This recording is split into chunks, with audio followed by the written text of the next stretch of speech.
નમસ્કાર, હું મહેશભાઈ કાનાણી, સંચાલક શ્રી દર્શન વિદ્યાલય. 2024નું ધોરણ 12 સાયન્સ, કોમર્સ અને આર્ટ્સનું ખૂબ સરસ પરિણામ મળ્યું તે માટે તમામ વિદ્યાર્થીઓ અને વાલીઓને ખૂબ ખૂબ અભિનંદન. સુરેન્દ્રનગર જિલ્લાની સ્થાપના પછી પ્રથમ વખત એવું બન્યું કે ગુજકેટની અંદર દર્શન વિદ્યાલયનો વિદ્યાર્થી 120માંથી 120 માર્ક પ્રાપ્ત કરી શક્યો છે. આ અગાઉ ક્યારેય આ રીતે સારું પરિણામ કોઈ પણ સ્કૂલ લાવી શકી નથી.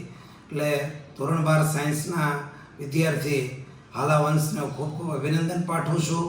ખારવા ગામનો વતની અપડાઉન કરતો વિદ્યાર્થી પણ સ્કૂલના શિક્ષકોની મહેનત, સતત અમારા બધાના પ્રયત્નથી અને એની મહેનતથી ખૂબ સારું પરિણામ પ્રાપ્ત થયું છે. આ ઉપરાંત A1 ગ્રેડ પણ એને પ્રાપ્ત કર્યો છે. કોમર્સની અંદર 3 વિદ્યાર્થી A1 ગ્રેડ પ્રાપ્ત કર્યો છે.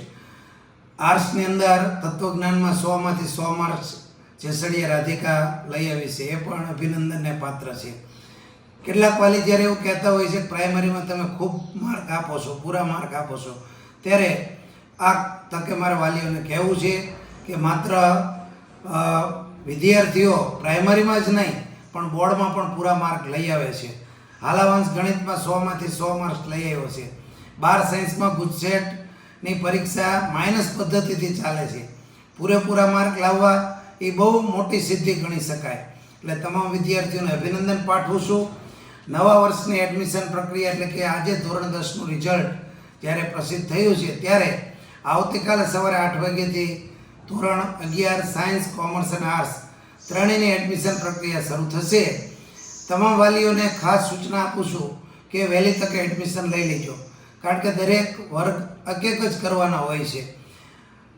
સાયન્સનું એડમિશન દર્શન વિદ્યાલયમાં શા માટે એની મારે તમને ખાસ સમજ આપવી છે કે જી અને નીટ માટે દર્શન વિદ્યાલયમાં અમદાવાદથી એની સ્પેશિયલ તૈયારી માટેની ફેકલ્ટી દર વર્ષે ઉપલબ્ધ કરવામાં આવશે. ખૂબ સારું પરિણામ એના માટે આવે એની અમે ખૂબ સરસ તૈયારી કરી નાખી છે, ખૂબ સારું પ્લાનિંગ કરી નાખ્યું છે. MCQની વિશેષ પ્રેક્ટિસ કરાવવામાં આવે છે.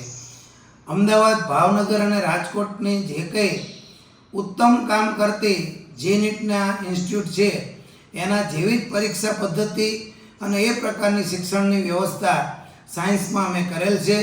કોમર્સમાં પણ ખૂબ સારો સ્ટાફ છે અને ખૂબ સારું પરિણામ પ્રાપ્ત થયું છે. આર્ટ્સના વિષયમાં આર્ટ્સની અંદર 100% પરિણામ આવ્યું છે. એક પણ વિદ્યાર્થી ફેલ નથી થયો.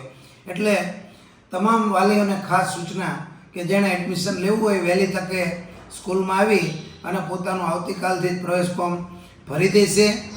દરેક વર્ગની અંદર એટલે કે આર્ટ્સ હોય, કોમર્સ હોય કે સાયન્સ હોય, 3 પ્રવાહની અંદર સરકારશ્રી દ્વારા શિષ્યવૃત્તિની વ્યવસ્થા છે જ અને આ શિષ્યવૃત્તિ દર વર્ષે વિદ્યાર્થીઓને મળતી જ હોય છે. સાયન્સની અંદર જે વિદ્યાર્થીઓ ખૂબ સારું પરિણામ લઈ આવ્યા છે એ વિદ્યાર્થીઓ માટે વિશેષ શિષ્યવૃત્તિની વ્યવસ્થા હોય છે. તો શિષ્યવૃત્તિ માટે વિદ્યાર્થીઓના વાલીઓએ મારો અને જયેશભાઈ પીપળિયા સાહેબનો સંપર્ક કરવો. આર્ટ્સ અને કોમર્સની જે કંઈ શિષ્યવૃત્તિઓ છે એના ફોર્મ ભરવાની પ્રક્રિયા દુધરેજિયા બાઉલભાઈ ક્લાર્ક સંભાળતા હોય છે. એટલે વાલીઓને સાયન્સ કરવું હોય તો કોમર્સની ફીમાં સાયન્સ થઈ જતું હોય છે, એટલી શિષ્યવૃત્તિ સરકાર તરફથી મળતી હોય છે.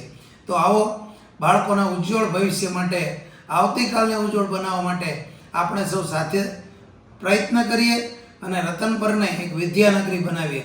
આભાર. અસ્તુ. જય હિન્દ. વંદે માતરમ.